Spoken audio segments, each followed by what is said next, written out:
لا تنسوا الاعجاب بالفيديو والاشتراك في القناة.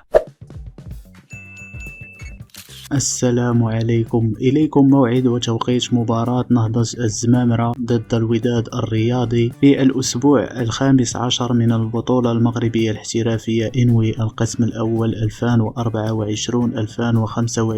والقنوات الناقلة للمباراة. يحتل فريق نهضة الزمامرة المركز الثاني في البطولة المغربية الاحترافية برصيد 24 نقطة، بينما يحتل الوداد الرياضي المركز الثالث برصيد 23 نقطة. ويستضيف نادي نهضة الزمامرة نادي الوداد الرياضي في الجولة الخامسة عشر من البطولة المغربية الاحترافية إنوي القسم الأول على ملعب أحمد شكري بزمامرة يوم الاثنين 23 دجنبر 2024 في تمام الساعة 6 بتوقيت المغرب و8 بتوقيت السعودية إن شاء الله. ومن المرتقب نقل هذه المباراة على قناة الرياضية HD.